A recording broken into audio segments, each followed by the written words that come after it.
Okay, we continue now with lesson 4.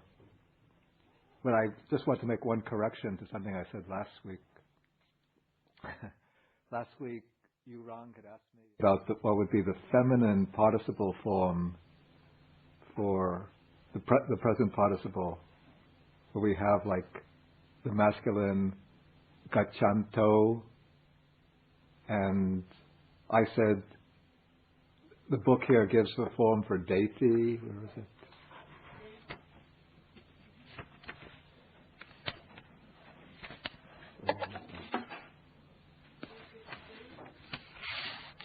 It gives dainty and karonti. Then I thought for the regular, simple A-stem verbs, it might be gachanta.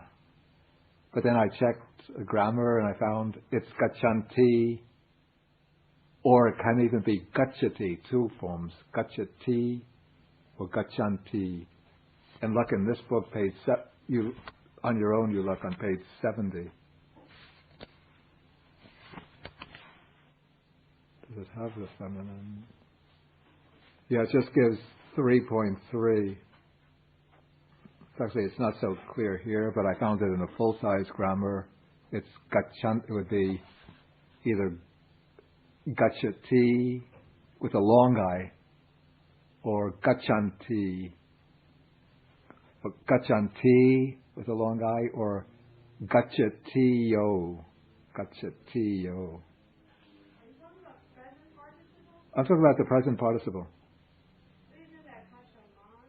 That's the one form of present participle ends with the mano, but there's another form based on this anto. But that's jumping the gun, since we haven't yet come to the feminine declension of the feminine present participle. So let's not get involved and lose time in discussing it now. But I just wanted to correct an error that I made. Okay, let's continue with the reading exercise. We finished passage 1. This is on page 45. Passage 2 at the bottom of the page. Bojanang supavase dainti arya savika pati gaha kanang chatari tanani deiti. You haven't done the verse yet. Oh, right. That's right. I said we'll do the verse. We were running out of time, so I said we'll do the verse next week. Okay. Surang pivanti meryang patti sevanti metunang. Actually, the verse is pretty obvious. Okay. The verb here is what? Which means? And it's what person? Third person, plural. So they drink. Surang is liquor. Meryang is wine. Patti sevanti metunam. They indulge in or engage in metunam, sexual relations. Rajatang jatarupancha. Rajatang is silver. Jatarupa is gold. Sadhyanti avidasu. Avidasu means foolish ones without knowledge, the foolish ones. Sadhyanti means to accept, to enjoy. So they accept, those foolish ones accept silver and gold. Micha jivena jivanti. They live by micha jiva is what? Wrong livelihood. Eke samana brahmana. Eke is some, and samana ascetics, brahmanas, brahmins. So to unscramble the order of the lines, we might say, some ascetics and brahmins drink liquor and wine, indulge in sexual intercourse. Then those foolish ones accept gold and silver, or accept silver and gold, and earn their living by wrong livelihood. So the verse just summarizes the sutta. Any questions about this? Oh, I'm sorry. Jivanti, you could say more simply, okay, they live by wrong livelihood. Yeah. Yeah. Yeah. Yeah.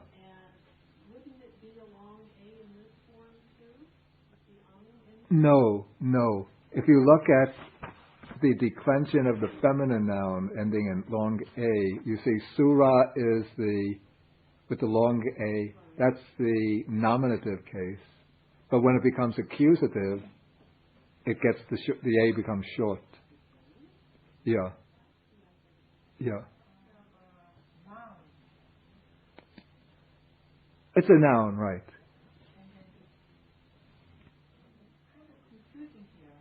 Yeah.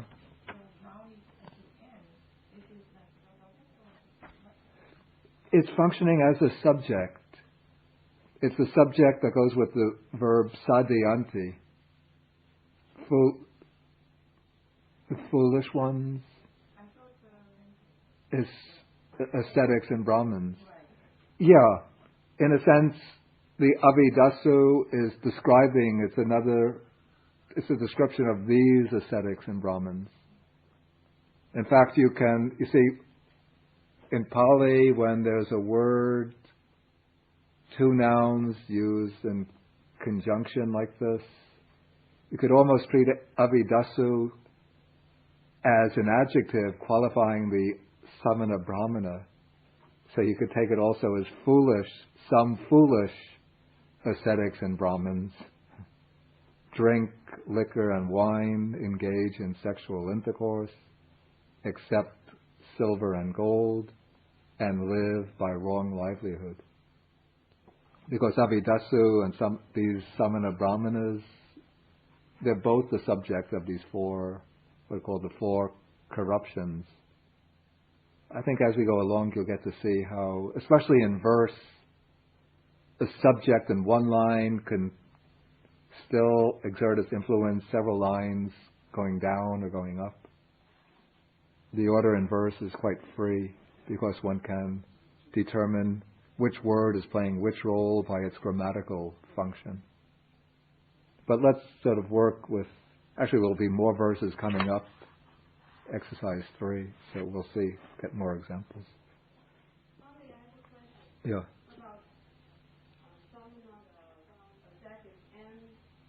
Yeah.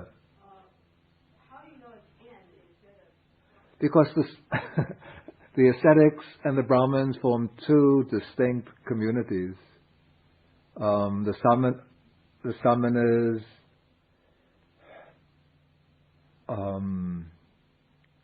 followed a different way of life from the Brahmins, but they're used together to describe religious people. But actually the Brahmins themselves generally were householders, not ascetics. And of course they raised families and they earned their living, and by earning money to cover their expenses. But, I mean, we just know that there are two different classes. Well, the way the Brahmana is used here, it's almost like expecting them to be living the same lifestyle as ascetics. But against the context of the period, the Samanas were those who had renounced the household life, given up family life, and were generally living in the forest, lives of celibacy, depending upon the offerings of others for their food and clothing. And the Brahmins lived household lives, performing their religious rituals.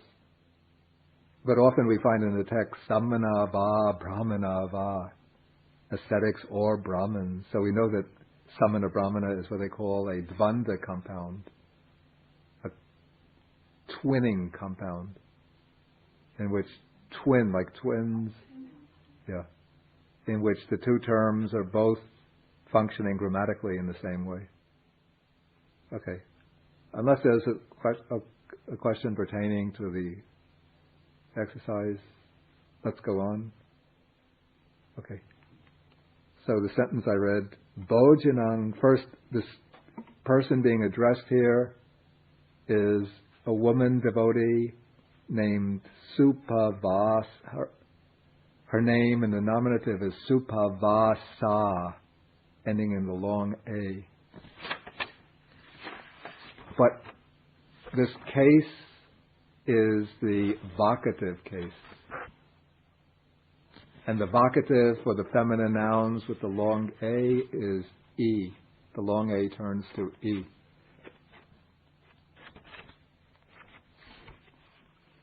Was there a table showing the declension of the feminine noun in A? In this lesson or the previous one? In lesson 3.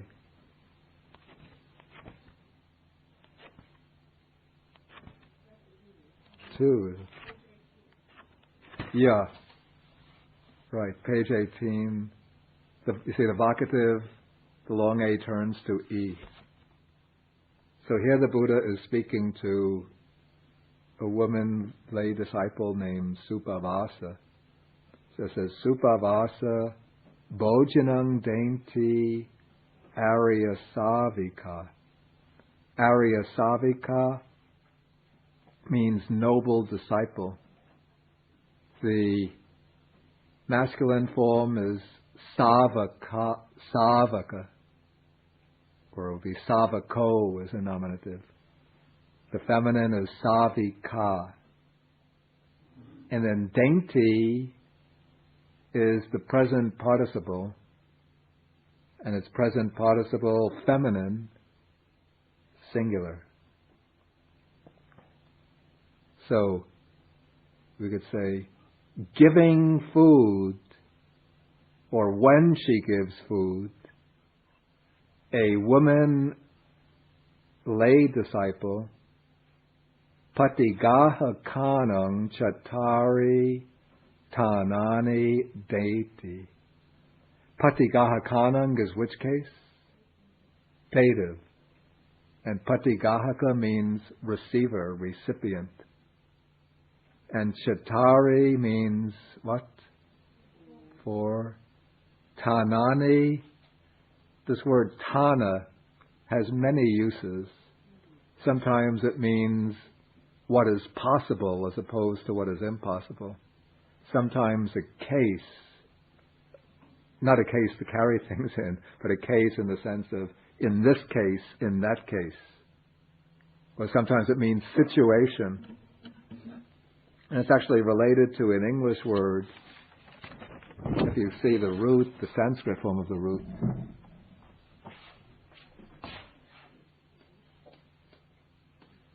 The Sanskrit form is sthana. Then in Pali, you don't get st combination, so it turns into thana. But sthana is related to the English word stand. But it has a very broad meaning of that which stands, that which exists.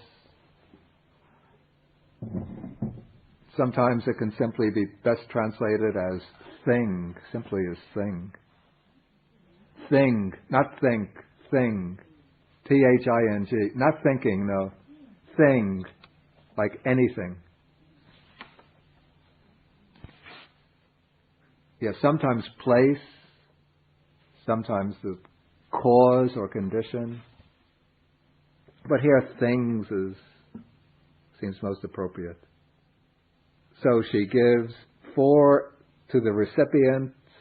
She gives 4 things. Katamani chatari. Katamani means what?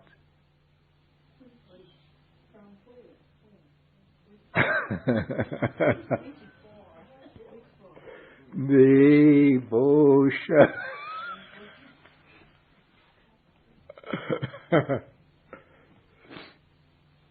Not from where. It means, what does it mean? From where? From where? Yeah, from. No, where did you? From the book. Is that so? I didn't see that.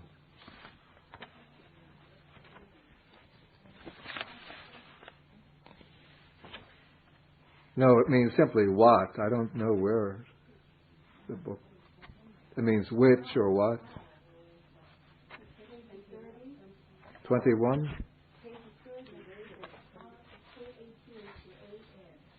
30?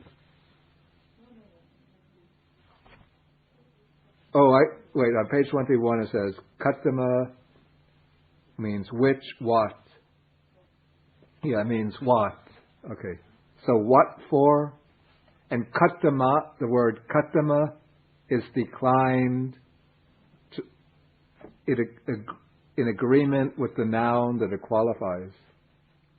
And so here, since 4 things, Chattari Tanani are mentioned, so the subject is Chattari and Katama has to agree with it. So it becomes Katamani Chattari. So, Ayung Deti, Vanang Deti, Sukang Deti, Balang Deti. Here the subject is just implied, but we could also say Sa Arya Savika Ayung Deti, Vanang Deti, Sukang Deti, Balang Deti. That woman, that noble woman disciple gives Ayu. Ayu means long life, or simply life. Because when you give food, you sustain the life of the recipient. Vanang Deti gives what? Complexion or beauty. Actually, Vana usually means beauty. Because when a person has food, then their features become full, shiny, beautiful. Whereas when people are deprived, malnourished, then they become very pale and weak and thin. Sukang is pleasure or happiness, and balang is strength or power. Okay, next paragraph. Ayung kopana datva ayusa bhagini hoti dibasava manusasava. Okay, this datva is what form of speech?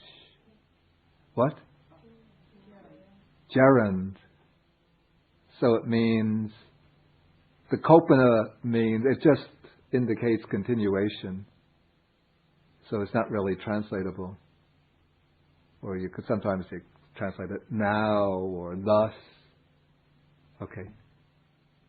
Okay, so having given long life, ayusa bhagini hoti. Bhagini means one who partakes of, one who shares in.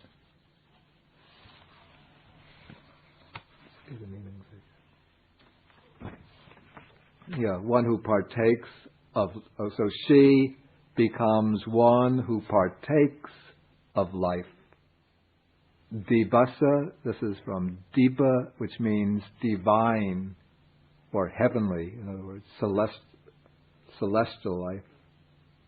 Manusasava. Manusa is the adjective based on manusa. Manusa means a human being.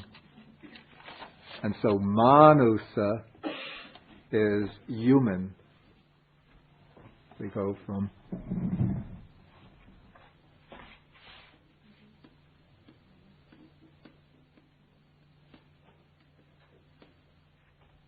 Manusa is human being.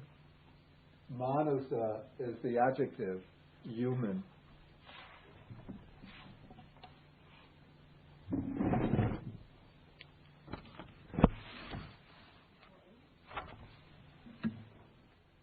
Excuse me? 2 S's, but in the adjective form it becomes only 1 S.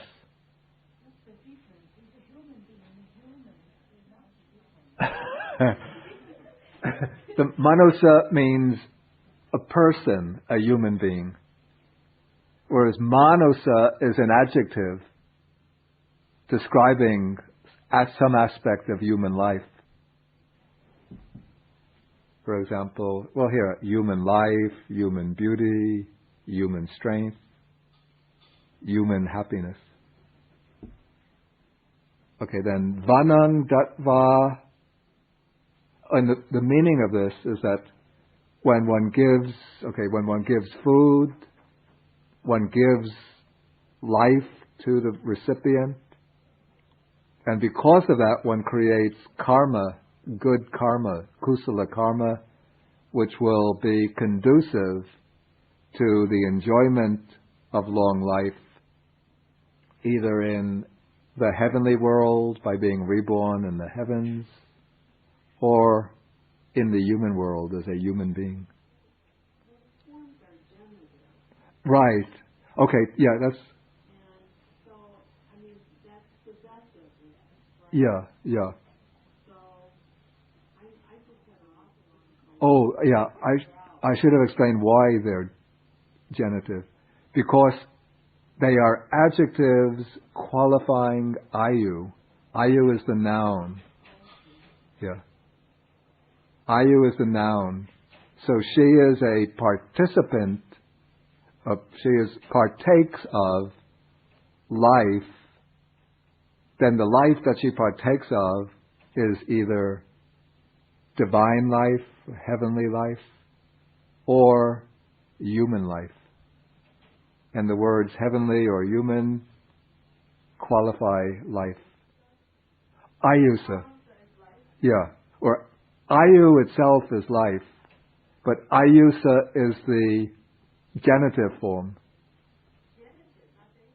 No, this is genitive. One is a partaker of life. One partakes of life.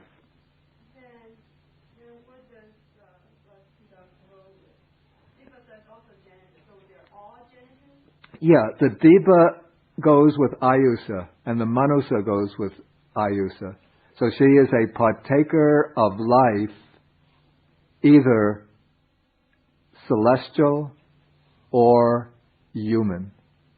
In other words, either celestial life or human life. We should understand, we should understand that the ayusa refers ahead, or the dipasa refers back to ayusa, and manusasa refers back to ayusa. So the first argument is longevity, long life. Yeah. The second, the argument life. No, they're both the same. It's the same word. It's just in translating I use. Yeah, because the sense is that when one gives food, the person is already alive, right? So what it's doing is extending the life of the person. There's a long life in the human world, human long life, or celestial long life. Yeah.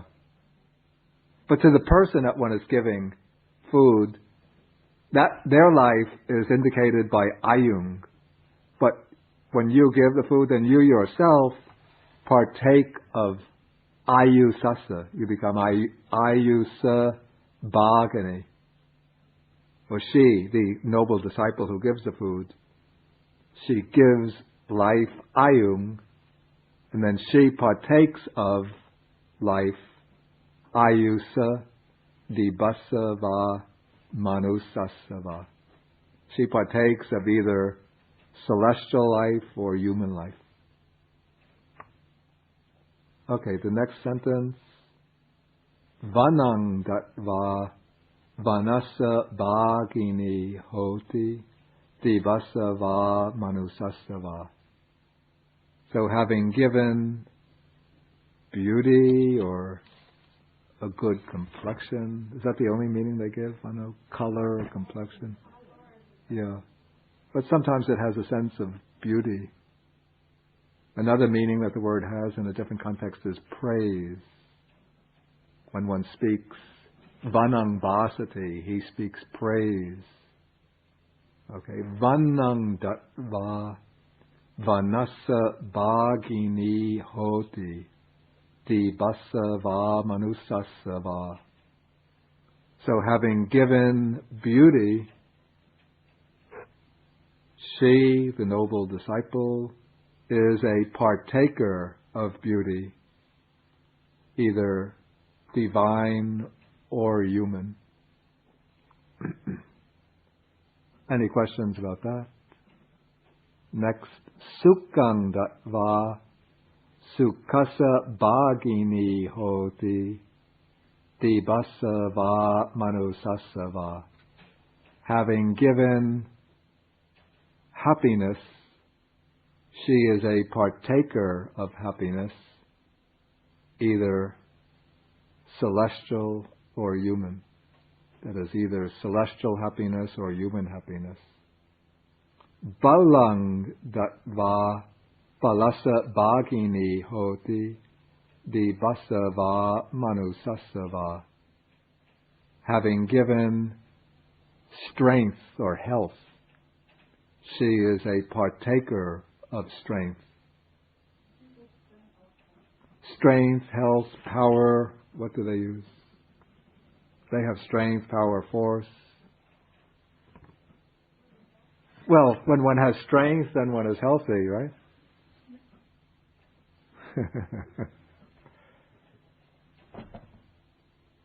Okay, let's leave it at strength.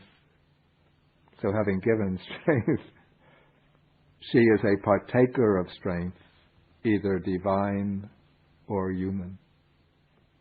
Then the conclusion, Bojanang Supavase Dainti Arya Savika Patigaha Kanang Imani Chatari Danani Deti.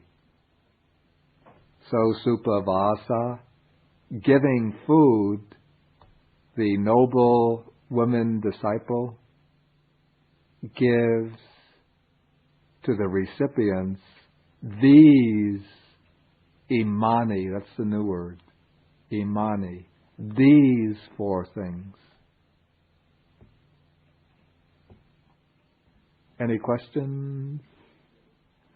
Giving food. Yeah. The noble disciple. Yeah.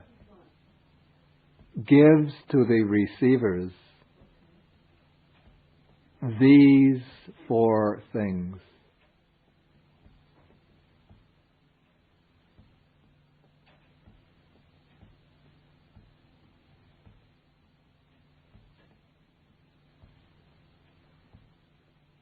And you mentioned, Bhante, you mentioned about the Tamali, right?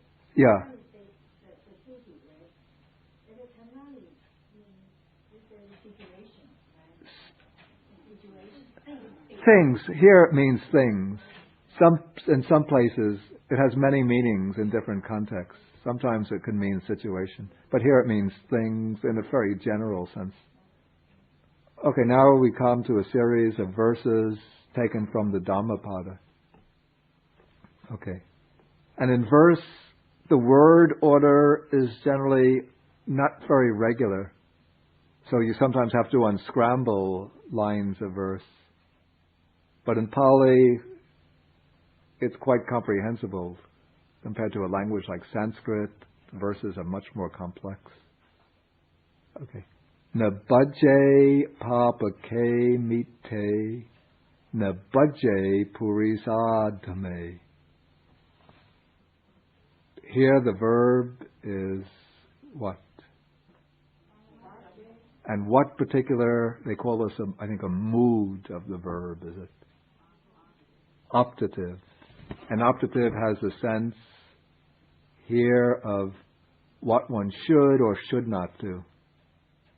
And this bajje form is third person singular. Let's see if they have. Oh, it was in the previous lesson. No, here they have it on page 53. How do you know third person? Well, it can be either first person, according to the table, first person, but it's not saying what I should do. It's somebody speaking to somebody else. It could be, but the general way of giving suggestions in Pali, unless one person is speaking directly to another, is speaking in terms of one. And also from the next line, bhajeta is this, what they call this reflexive of a middle form for one, for the third person, not the second person. So, no, it's for third person. The second person is bhajeto. Bhajeto. Okay, so the subject isn't specified, but it's implied in impersonal one. So one should not, bhajati means something like to associate with, to, what do they give? Resort to, associate with, rely upon. Papake mite. This means mite is a friend, or mita means a friend, and papaka means a bad friend. And this, the case of the noun is what? What is the case? Accusative, and the number plural. So it's accusative plural. One should not associate with bad friends. One should not associate with purisadame. That means purisa is a man, adama means low or vile. One should not associate with low or inferior men.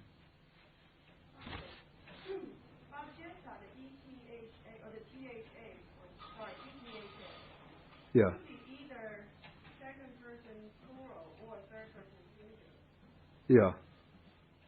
Oh, okay. So there's only one way to explain the two sentences together is the third person singular, like that. Yeah.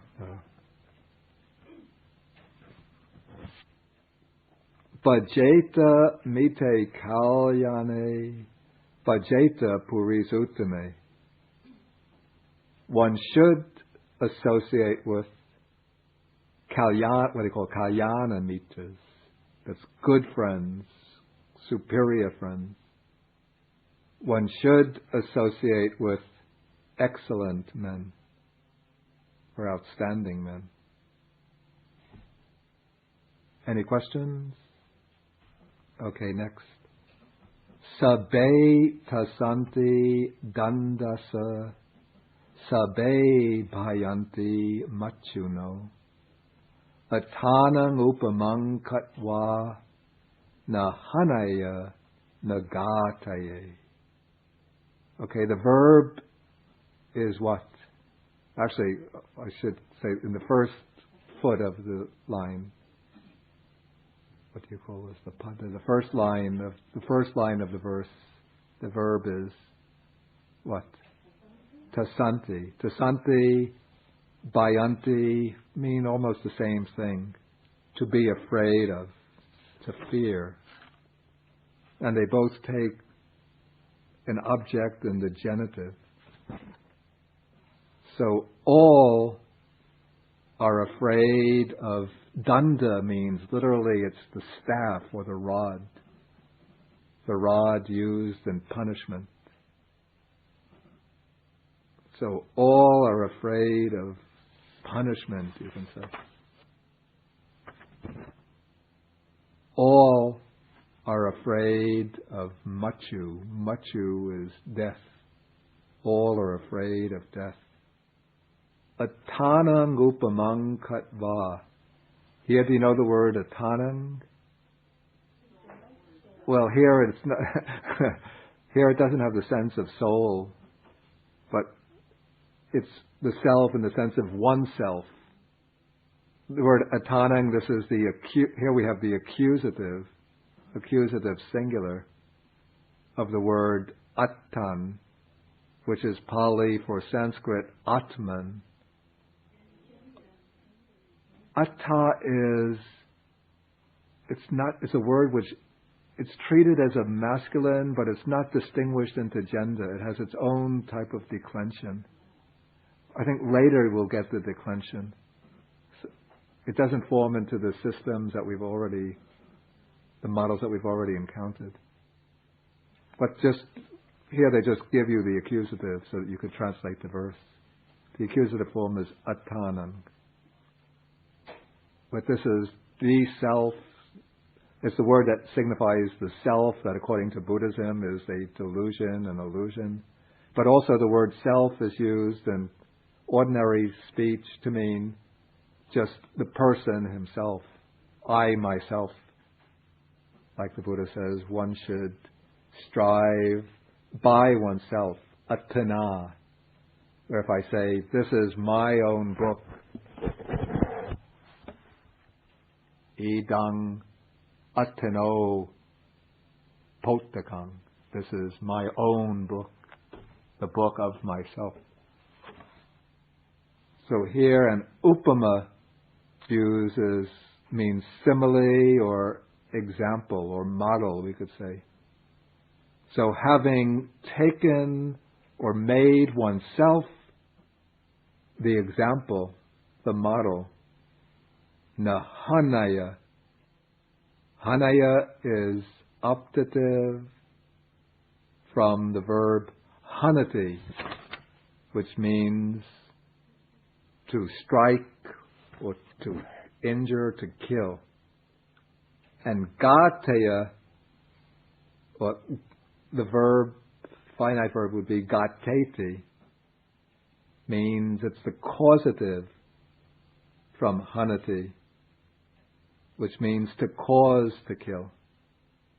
In other words, when I give orders, if I'm a big shot in the military, so I don't touch a gun myself, but I say to the small soldiers, when we capture some enemy, I say, take them behind the bushes and get rid of them.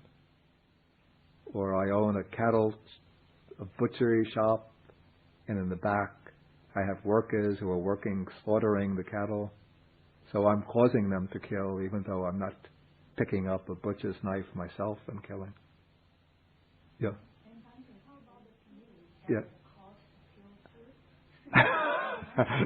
That's a big debate, but in Buddhism, the Buddha doesn't require all his followers to be vegetarian, as long as you don't specifically go to the shop and ask the butcher, kill this animal for me. But if one orders ready prepared meat, then it's not considered to be a violation of the precept. But many Buddhists still like to be vegetarian because it seems to be an expression of compassion. Okay, so the sense here is having taken oneself as the example, which means that one sees that each person knows that they themselves do not like to be injured or to be killed. And so one reflects that all other beings have the same desire to be able to live happily, not to be hurt or killed. Yeah. It almost sounds like karate. No, it has nothing to do with karate. There's no R here. It's gateti. This is, I write the finite verb.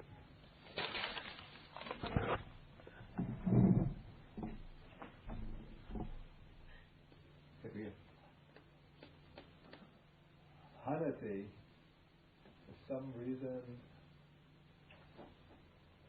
it's somewhat irregular. I didn't consult the dictionary to find out why this happens. But usually you can recognize easily the causative form of a verb from the ordinary verb. Like, let's see.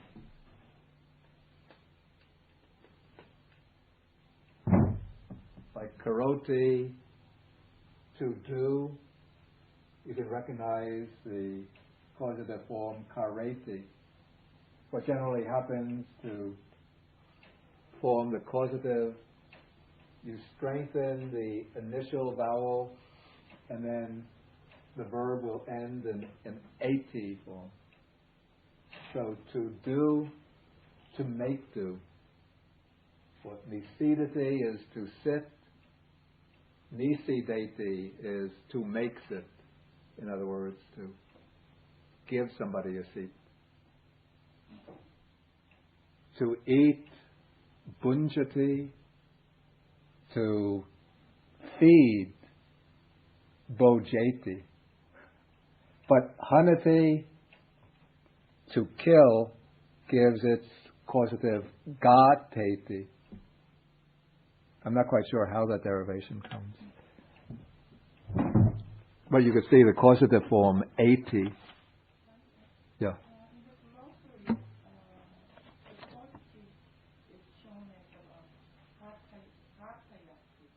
Yeah, yeah. I mean, this is a subtle point also. You see, the form aya and ati are almost interchangeable. The ati is something of like an abridgment of the original would have been ayati, but then in most ordinary discourse it becomes abridged to a. E replaces aya.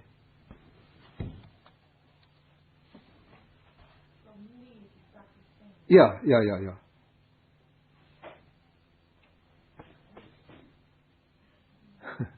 Okay, let us go on. Some question there? Yeah, that's nisidati. I mean, nisidati. That's to make sit down. Like somebody comes in, I say, please sit, please sit. I offer a seat. Yeah. Yeah, no, I'm sorry. Sabbe, you see the verb is, first, sabbe is masculine plural form. Yes, it's plural. And here, this is an important point. I thought the explanation brought this out. No. Page 55. Yeah. I think then that's a mistake in the book. It's the nominative plural masculine is sabbe. Neuter is sabani, feminine sabba. You see, because sabba is declined following the model of eka. Yeah, that's a mistake in the book. It should be nominative plural masculine, sabbe. Yeah. I think occasionally it's used in that sense to refer to a collective whole. I can't think of examples offhand, but occasionally one might see it in that way. But it would be very unusual. 99.9% of the usage will be referring to plural to many things. Okay, so it's sabbe, all, in this case, all living beings. Okay, I'll go on to the next. Okay, sabbe tasanti dandasa, the same as above. Sabbesang jivitang piyang. Sabbesang here is now which case? And number? Plural. And jivitang means life. And piya means pleasure. Or pleasant, you could say, or dear, or beloved. Yeah, pleasure, not so good. Here it's simply an adjective, since life is the subject, jivitang. So to all, life is dear. For all. For all beings, life is dear. Sabbesang is genitive. In other words, all beings love their own life. Genitive is for all. Yeah, it can be sort of genitive and dative tend to merge together so that in Pali, in some usages, it becomes almost impossible to say this is genitive and not dative. This is dative and not genitive. So they call this dative genitive. But the sense is that for all, in English we would say for all, that is for all beings, life is dear. Or we might say to all beings, their own life is dear. Or of all beings. Now that doesn't make such good sense in English. For all, life is dear. in the case of all beings, life is dear. If you treat it in genitive, I would translate it life of all is nothing. No, that's not the sense. So that's not. No. Then what you're going to say is they For all. possessed by whom? Subject.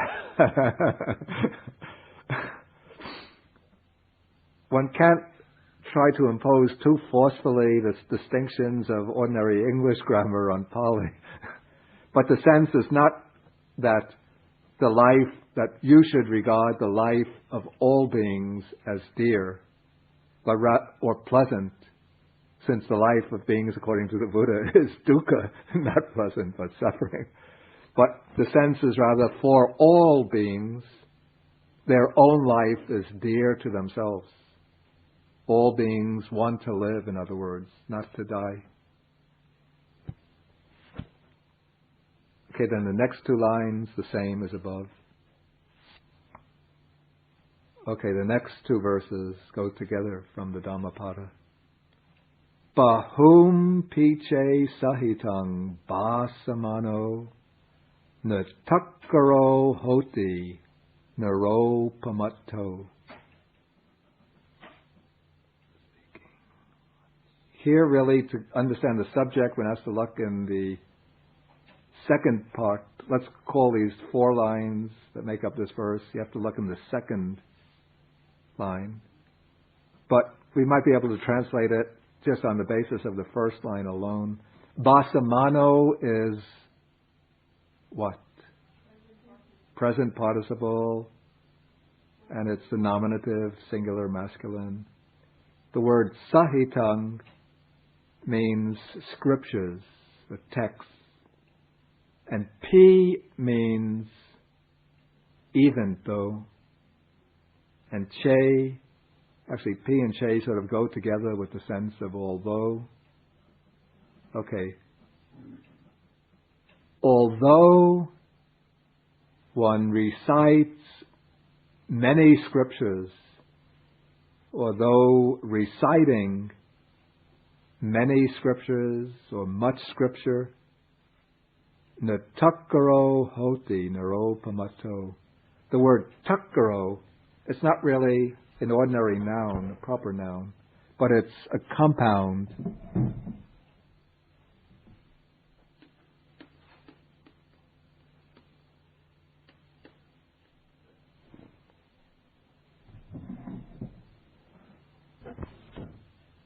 And in the compound, the T of the second T in tat gets transformed by sandhi, by the meeting of these two consonants. It gets changed to a K to make it easy to pronounce. So it becomes takkaro, which means a doer of that.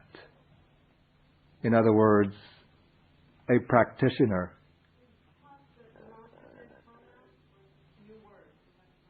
Tat is the demonstrative pronoun. Tongue, you have tongue.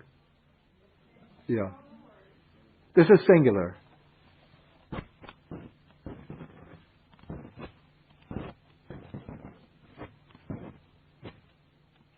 We have, page 19, tongue, tud.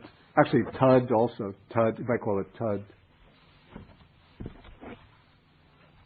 I think tud is more correct. Yeah, tud is more correct.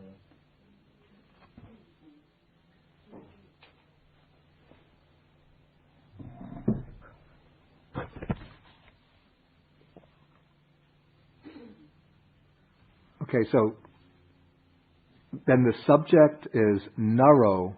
Naro means man, and the man is described as natakaro, not a doer of that. In other words, one who doesn't practice what's written in the scriptures. And he's pamatto. Pamatto means heedless, negligent.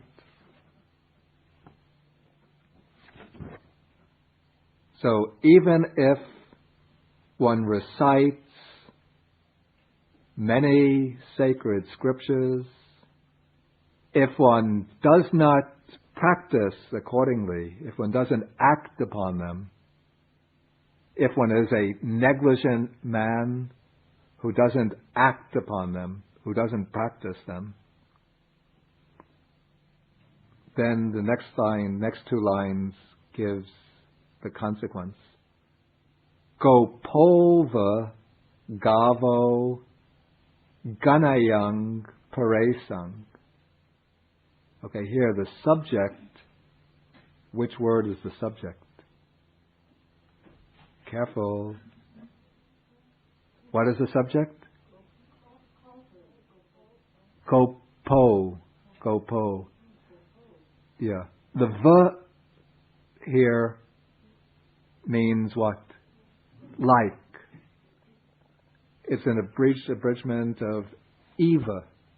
Eva. Eva means like, but when it follows a verb, the I drops off, so it just becomes v. So Eva. So Gopova, like a cowherd. Gavo means cows. Ganayang, this is the present participle from ganeti, which means to count. And paresang means what? And what case is it? Genitive. And plural. So like a cowherd counting the cows of others, na bhagava samanyasa hoti. Here, bhagava means, it's similar to the word bhagini from the same root that we had met in the previous passage at the top of the page. Bhagava means one who partakes of. And samanyasa means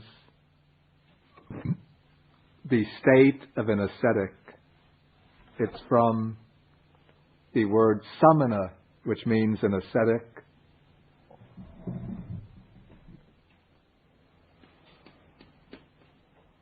Not in the sense of one who undertakes extreme ascetic practices, but one who has renounced the household life. Then to form the abstract noun from this, what is done is to strengthen the initial vowel, so it becomes sa, man, ya.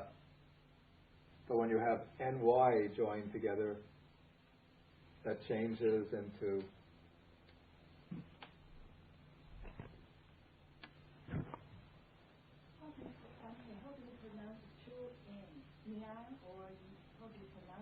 these two, samanya, nya, just like the N in onion, samanya. But you can't really pronounce both of them. So the first one really becomes just like the ordinary N, and then the second one is like the NY. Samanya, samanya. Well, the A is here. There is an A there. I'm sorry. The A is here.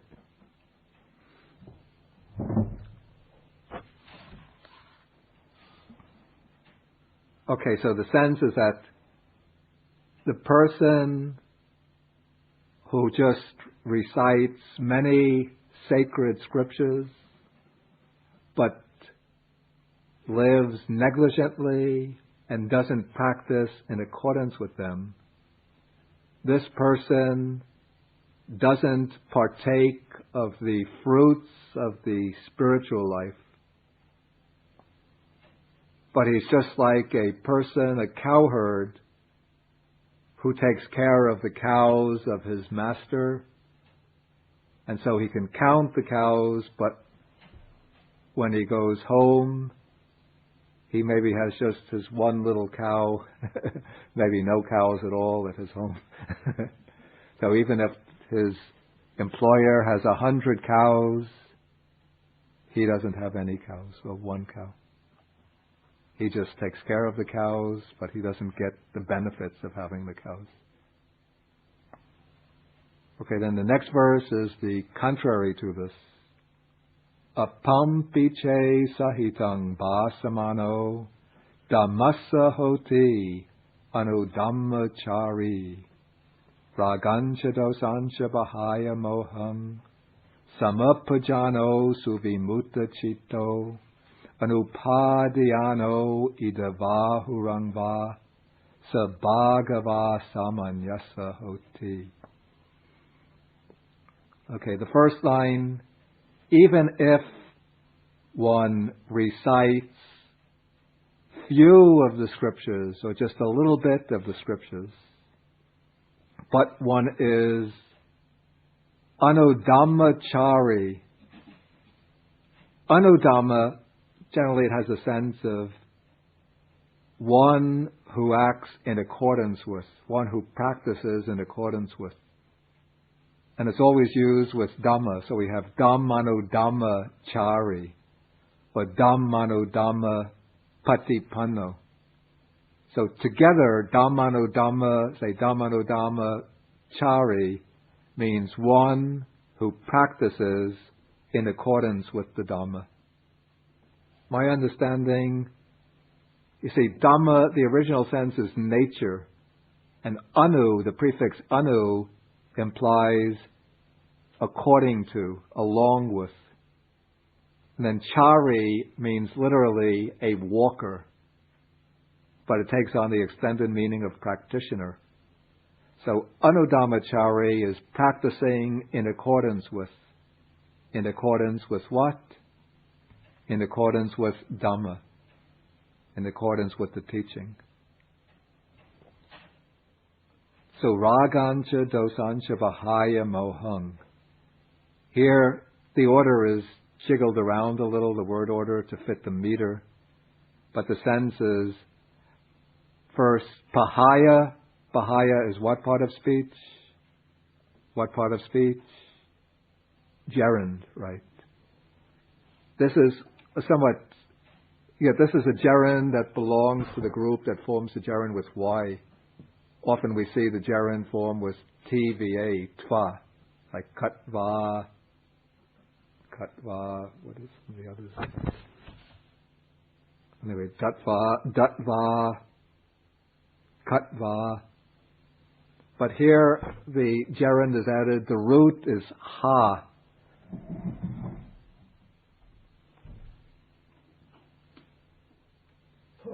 Plus ha.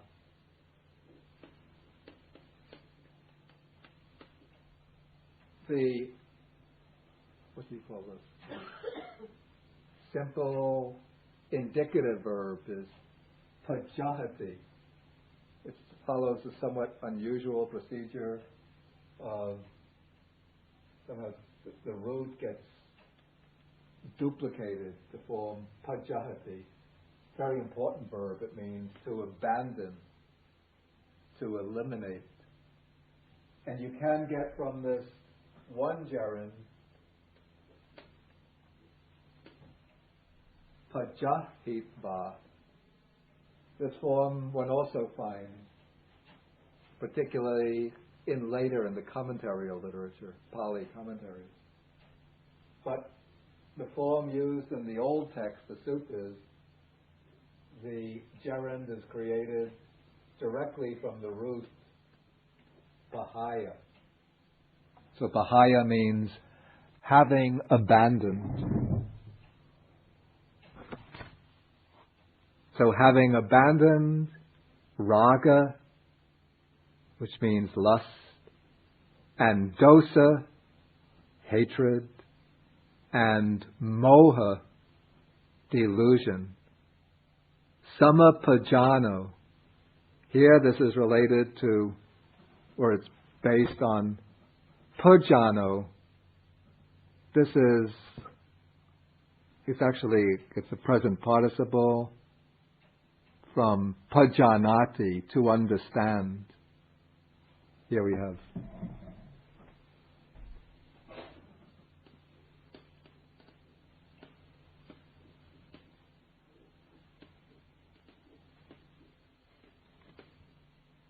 From P plus Nya, we get the abstract noun Panya, which we usually translate wisdom. But the person who has wisdom, we can describe as Prajano, one who is exercising wisdom or understanding. And the understanding that he exercises is correct wisdom. So it's Samma, and then the P gets doubled. Samma Prajano, one with right wisdom, one with correct wisdom.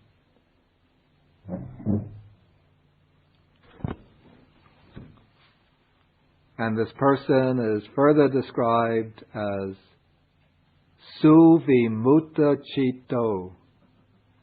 Here the prefix, this is a complex word, a compounded word. First, Chitta means what? Mind. And Vimutta is liberated. Not liberation. Liberation is vimutti. But the adjective vimutta is liberated. And the prefix su, it means something like well or thoroughly. So here, well liberated in mind. And this is a noun, or it's a compound which belongs to, I explained a couple of weeks ago, the Bahubihi class. It's not a mind which is well liberated, but you see that it's a masculine ending, masculine singular. So it's a person with a mind that is well liberated. This is somewhat like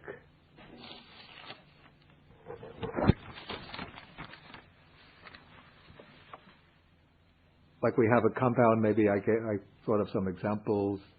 A high-speed car. Okay, when we speak about it, we say it's a high-speed. What kind of car is this? It's a high-speed one. Car that can go at a high speed. So here, high-speed functions as an adjective describing car. Or a 4-story house. A house with 4 stories. So Vimutta Chito, Suvimutta Chito, is a person with a well-liberated mind. Then the next line, Upadhyano. Okay, this word comes from the verb upadhyati.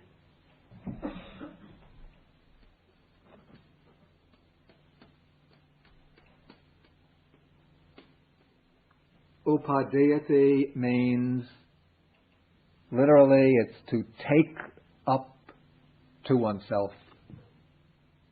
But we usually translate it as to cling or to grasp. And so the noun, abstract noun based on that is upadana, which means clinging or grasping.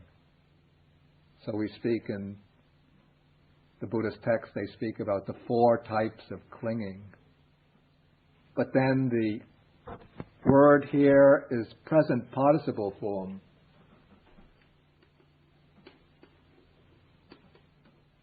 Masculine singular ending, upadhyano. Then it has the negative prefix, upadhyano. That means not clinging to. It is implied not clinging to anything. Ida. Ida means here. Here in the sense of in this world. In this life. And the va means what? Or. Hurang means elsewhere. In other words, in the world beyond. Sabhagava samanyasa hoti. He is a partaker of the, you would say, of the fruits of the spiritual life. So let's put this all together. Even if one is reciting little of the scriptures, or reciting few scriptures, but one is a person who acts in accordance with the Dharma,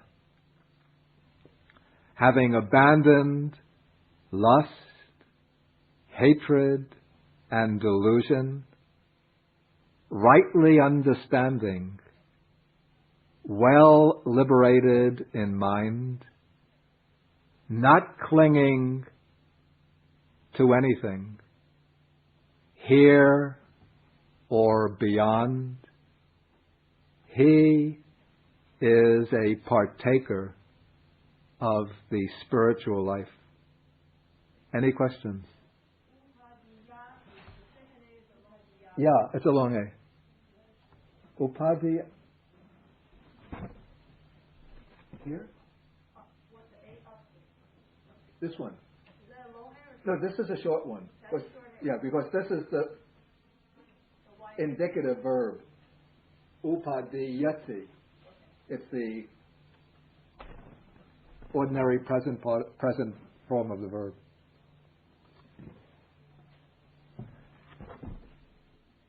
Any further questions? Sharon? What do you have to ask Georgette when I turn my back?